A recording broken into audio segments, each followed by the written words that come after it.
দর্শক বন্ধুরা সবাইকে স্বাগত নতুন একটা ভিডিওতে। প্রিয় দর্শক বন্ধুরা, আজকে আমরা যে বিষয় নিয়ে কথা বলবো সেটি হচ্ছে যে খামারে যত বেশি ভেড়া তত বেশি লাভ। কি কারণে আমাদের খামারে ভেড়া বেশি থাকলে লাভ হবে, আজকে আমরা সেই বিষয়টি আলোচনা করব এবং এই কথাটা কি অর্থ দাঁড়ায় সেটা আমরা জানার চেষ্টা করব। তো চলুন কথা না বাড়িয়ে শুরু করি। বন্ধুরা, আজকে আমরা যে বিষয় নিয়ে কথা বলবো সেটা হচ্ছে যে খামার যত বেশি ভেড়া তত বেশি ইনকাম। কথাটা সত্য, কারণ খামারে আপনার যত বেশি ভেড়ায় থাকবে তত বেশি আপনার ইনকাম হবে। কি করে? আচ্ছা, ছোটোখাটো জিনিস দিয়ে ধরলাম, মনে করেন যে আপনার কাছে 10টি দেশি ভেড়া আছে।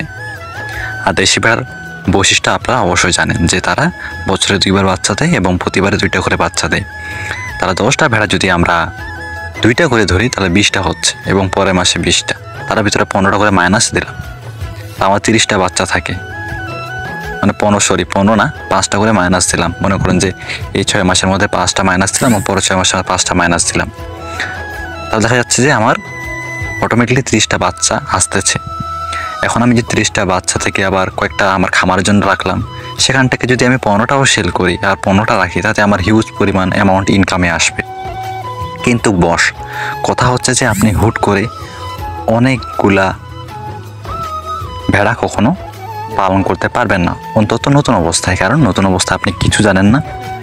অবশ্যই আপনাকে এটা জানার জন্য কোনো ভেড়া ব্যবসায়ীর সাথে চলাফেরা করতে হবে বা কোনো খামারের সাথে কথা বলতে হবে, তার সাথে ওই দিন যাবৎ কাজ করতে হবে যে আসলে বিষয়গুলো কীভাবে হয় বা কীভাবে সে করে, কীভাবে তার আয় আসে, কীভাবে সে ইনভেস্ট করে, কীভাবে তাদেরকে পরিষ্কার পরিচ্ছন্ন পরিচর্যা, হিসাব নিকাশ, কোথায় সেল করে, কাদের কাছে সেল করে, কীভাবে সেল করে, অন্তত এই ব্যবসায়িক বিষয়গুলো আপনাকে অন্তত জেনে রাখা প্রয়োজন। কারণ আপনি এগুলো না জানে হুট করে দিয়ে মাঠে নামেন, আপনি কখনো টিকতেই পারবেন না। আপনি যে কোনো কাজের ক্ষেত্রেই হোক, মনে করেন যে আপনি কম্পিউটার চালাতে ভালো পারেন, কিন্তু আপনাকে কাজ দেওয়া হচ্ছে গ্রাফিক ডিজাইনের, তো অবশ্যই আপনাকে গ্রাফিক ডিজাইনের কাজ আপনাকে জানতে হবে। আপনি কম্পিউটার চালাতে পারেন, তার মানে এই নয় যে আপনি গ্রাফিক ডিজাইনের কাজ জানেন। এই জন্য আপনাকে অবশ্যই ট্রেনিং প্রাপ্ত হতে হবে বা ট্রেনিং নিতে হবে। তো এই ক্ষেত্রে আপনাকে সেভাবে একটা প্রস্তুতি নিতে হবে যে আপনি ভাবছেন যে খামার করব, কিন্তু আপনি ট্রেনিং প্রাপ্ত বা কার সাথে চলাফেরা বা মেলামেশা করেন এটার বিষয় নিয়ে। তো অবশ্যই আপনাকে এই জন্য ভেড়া পালন করে বা খামার করে এই বিষয়ে তথ্য আপনাকে সংগ্রহ করতে হবে। এগুলো কীভাবে পালন করতে হয়, বিস্তারিত বিষয়গুলো আপনাকে আরও দেখতে হবে এবং প্র্যাকটিক্যালি সেগুলো করতে লাগবে।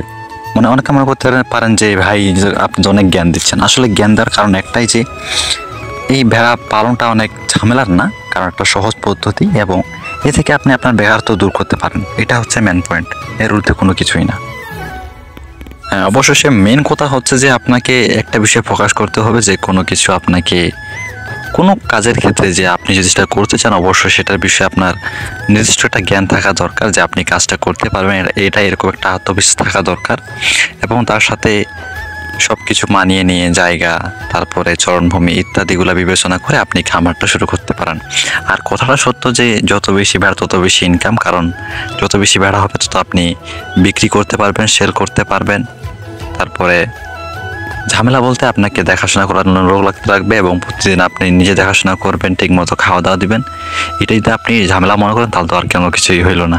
তো সব কিছুই আপনাকে মেনটেন করতে হবে, কারণ পরিশ্রমের ঊর্ধ্বে কোনো কিছুই না। পরিশ্রম করলে অবশ্যই আপনি সফল হবেন, সফলতা অর্জন করবেন, আমার সেই কামনা রইল। ধন্যবাদ বন্ধুরা, দেখা হচ্ছে নতুন ভিডিওতে। দর্শক বন্ধুরা, আমাদের ছোট্ট ভিডিও আপনার ভালো লেগে থাকে আমার ছোট্ট চ্যানেলকে সাবস্ক্রাইব করে পাশে থাকবেন এবং পাশে থাকা বেল আইকনটি ক্লিক করে রাখবেন, যাতে করে আমরা আপলোড ভিডিও আপনার কাছে গিয়ে পৌঁছে আপনি দেখতে পারেন। দেখা হচ্ছে নতুন ভিডিওতে নতুন বিষয় নিয়ে। ভালো থাকবেন, ধন্যবাদ।